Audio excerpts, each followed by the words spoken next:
This book is called Doorway to the World. It's a Habitat for Humanity book written by Ronald Kidd. It was a nice old house, but the door was what made it special. The door was made of oak with a brass handle and hinges.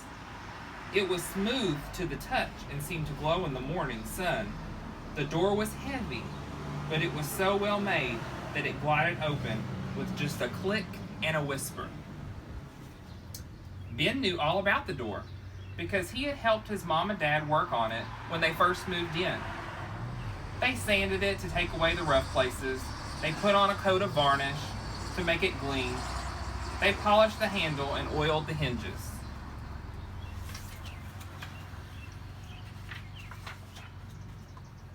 As soon as the door was finished, people began knocking on it. Neighbors came from up and down the block to see who was living in the old house. They brought cookies, candy, and homemade pies. When they found Ben's family fixing up the place, the neighbors offered to help. It seemed as if every time the door opened, Ben and his parents made more friends.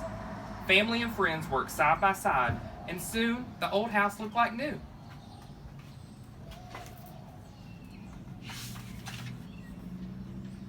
But the workers didn't stop there.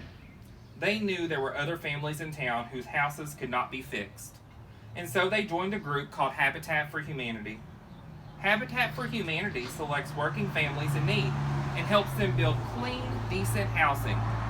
The families work with Habitat volunteers, such as Ben's parents and friends. The volunteers don't get paid. They work because they want to help.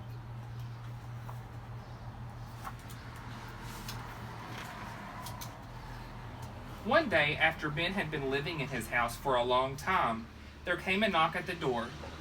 It was a woman from Habitat for Humanity. She told Ben's parents that they had been picked by Habitat to be international partners. She smiled and gave them a hug. She even kissed Ben on the cheek.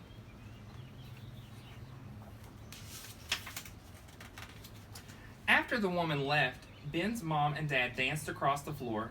They joined hands with Ben, whirling around and around the room. When they finished, Ben asked what an international partner was.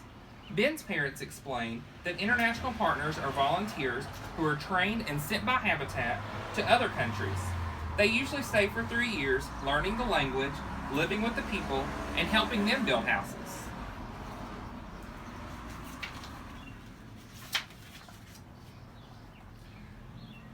Ben wasn't sure he liked the idea. How could he leave his town? What about all his friends? When Ben went to bed that night, he locked the door and huddled, under the covers. Soon he fell into a restless sleep. Deep in the night, there was a noise. Ben got up to look and was surprised to find the door open. When he touched the knob to close it, the door burst loose from the hinges and circled the room. Before Ben could say a word, the door swept him off his feet and into the darkness.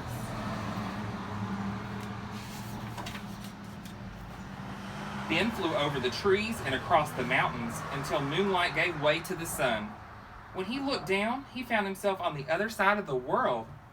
Holding on tight, Ben watched in wonder as he passed over country after country, through wind, snow, sand, and even rain. Wherever he went, Habitat for Humanity was at work building houses.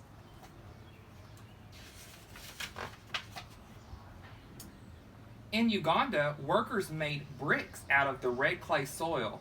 The bricks were stacked with mortar in between to form sturdy walls that would shut out the wind and the sun.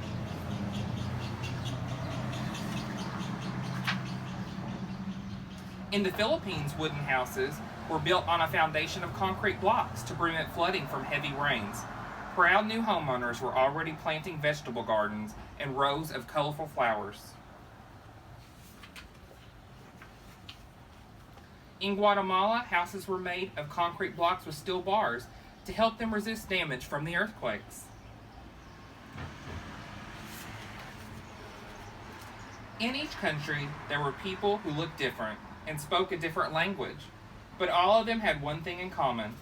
With the help of Habitat for Humanity, they were building houses, and international partners led the way. The door banked to the left and headed home. Sometime between sunset and dawn, Ben found himself back in bed. The next morning, Ben got up and hurried to the door. He was surprised to find that it looked the same as ever. There was no sign of rain or snow or sand. Ben knew he must have been dreaming, but it was a good dream. A dream of a world very much like his town, where neighbors help each other, where friends come in different colors, and where by working together, people have a decent house in which they live. When Ben's mom and dad joined him at the door, he told them he was ready to be an international partner. He would miss his town and friends, but he knew they would be waiting for him when he returned. Gazing through the open doorway at the rising sun, Ben watched the day begin and wondered what new adventures it would bring him.